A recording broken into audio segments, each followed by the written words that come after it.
because far from tales of nobility or daring-do, what the former Pointless presenter unearthed were ancestors shackled by such grinding poverty that they were never able to change their lot in life. Generation after generation of hard work, as laborers and soldiers who ended up in the workhouse, and I imagine this is the story of most families, and it doesn't get told that often, said Osman. I wasn't expecting to feel quite so sad at the waste of people who are born into poverty, unable to get themselves out of it.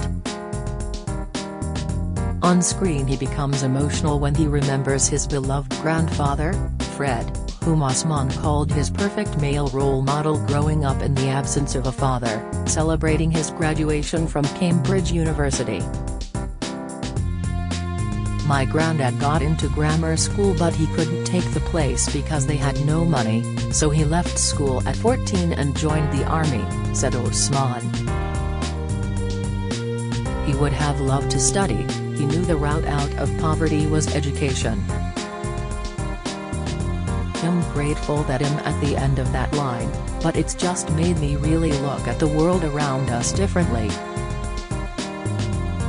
Further back in his family, Osman discovered forebears who endured poverty, disease and death. One generation lost 8 children to smallpox, and a smuggler who was involved in a grisly murder which gripped Regency Britain.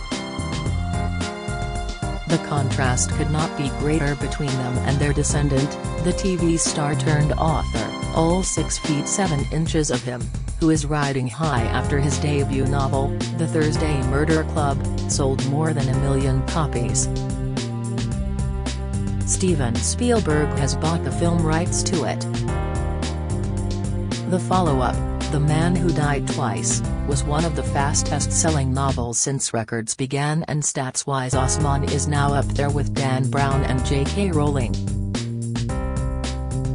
Osman, 51, recently revealed his engagement to glamorous Doctor Who actress Ingrid Oliver.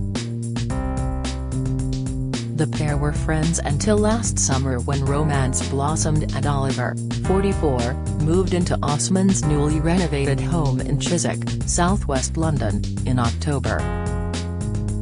He has previously dated jazz singer Sumudud Jayatulaka and Absolute Radio host Emily Dean. Last month he announced that he was quitting the BBC daytime quiz show he helped create, and has presented with university friend Alexander Armstrong since 2009, to focus on his writing. When he, his wife and mother were shown a dead body in an alleyway called Lover's Walk, they turned detective to solve the crime, mirroring the plot of The Thursday Murder Club about a group of amateur sleuths who live in a retirement village. As a key witness in the murder, Gabriel was called to give evidence at the trial at Lewis Crown, then Assizes, court of the dead woman's husband, a violent wife-beater who was found guilty and hanged. Has the discovery inspired Osman to write a period whodunit? I would love to, he said, and it's interesting because Gabriel is the one that's focused on, but he investigated it with his mother, and she sounds like the one who knew what was going on. His family tree has certainly provided him with some inspirational material in the form of his 4x great-grandfather Gabriel Gillam, a poor fisherman who lived in the slums of Brighton and turned to tobacco smuggling to make ends meet. But of course it's Gabriel, as a man, not his mother, who is called to give evidence. So yes, it feels like a good forum for a work of social history and crime, said Osman, who knew nothing of the real-life murder that became a notorious case in Regency Britain before being told about it on camera. The TV personality grew up just outside Brighton and spent much of his childhood at his grandparents' house there. To discover that ours was one of the very first fishing families of Brighton is lovely, and makes me feel that I fit into a community. Nobody really travelled, is the truth, and living as I do in London, it's about as far north as anyone in my family has been for 200 years, Osman chuckles. Aside from his geographical roots, what he recognized in his ancestors was a pattern of hard graft, something he says he has inherited. It made me understand that my family is a very strong community-based working-class family who believe in hard work and education. I can see that stretching way back. Whatever it is genetically that has allowed me to do television and write, no one else has ever had the opportunity in my family. I'm the first one to be able to do whatever I want, and I hope I haven't wasted it, for their sakes. Osman was 9 when his father, David, split with his mother, Brenda, whose home in a Sussex retirement village was the original inspiration for the setting of the Thursday Murder Club. Brenda struggled financially, going to teacher training college before getting a full-time job to make ends meet. Raising Richard and his older brother, suede bass guitarist, Matt, was a challenge. Osman is estranged from his father and stopped researchers on Who Do You Think You Are? From investigating David's side of the family. It's not a snub, I'm not making a point, it's just that I did this for my family, all of whom wanted to find out who is in the family, and I just don't know that side of the family, Osman said. With my TV producer's head on, I know that I'm going to get emotional about my side of the family because they're my people, but on my dad's side, it's one step removed from me and I'm not sure I would have felt it in my heart. While at secondary school in Cookfield, north of Brighton, Osman regularly contributed to a Sunday evening music show on BBC Radio Sussex.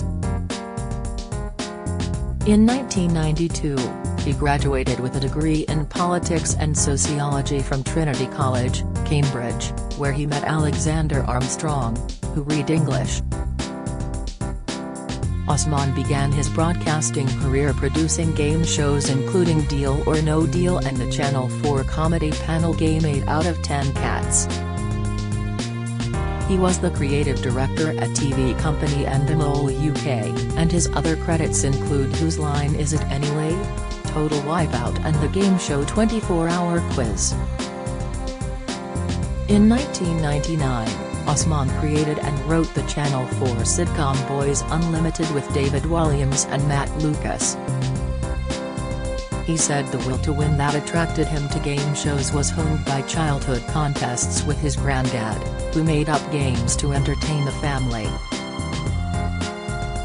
We would also play Ludo and in later years, Trivial Pursuit, and he would always have a crossword and be watching Countdown. He had the same competitiveness that I have. Continuing the family detective theme, Grandad Fred eventually became an inspector in the West Sussex Constabulary, which put policing in Osman's DNA. If I hadn't been in television, I would have been a copper, Osman says on screen. Fred was the model officer despite getting on the wrong side of the law in his youth, as his grandson discovered in the program. Just out of school, Fred stole a bike and was ticked off by the magistrate at his court case. 4 days later he joined the army as a signaller, said Osman. Despite Fred's achievements, including attaining the rank of regimental sergeant major during a distinguished tour of duty in India in 1944 as a signalling instructor, Osman regrets his grandfather's lack of opportunity and says too little has changed. People have always blamed the poor for their poverty, and we think after a rush of social mobility we're out of it. But in 200 years' time, there'll be somebody looking back at their family in the 21st century, saying, they were born into poverty and they died in poverty. It's not fashionable to say it, but I'm a great believer in hard work and luck, but most people do not have the opportunities to achieve in our society, and many hundreds of years later, it's still the case. But, he hastens to add, he is not about to add a political career to his burgeoning CV. I try and help where I can, not politically but socially, and am not someone who thinks that what the world is lacking is more celebrities having opinions.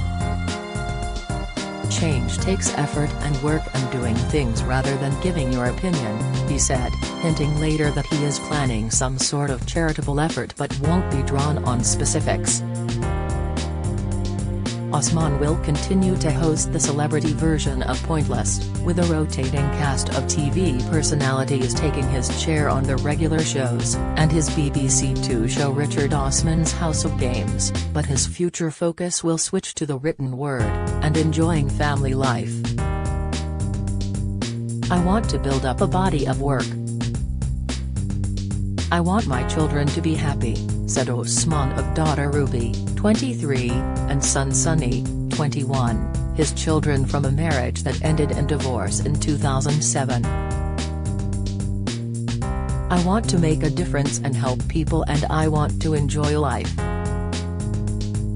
That life now includes his actress fiancée Ingrid, daughter of Conservative MP Joe Gideon, who will join Osman, his brother, sister-in-law and children when his episode of Who Do You Think You Are? Airs. We're having a little viewing party. My mom is watching with all her friends at the retirement village, said Osman. We're going to see her beforehand and look through all the documents together. It's going to be a lot of fun. Richard Osman's episode of Who Do You Think You Are? Is on Thursday, June 9 at 9 p.m. on BBC One.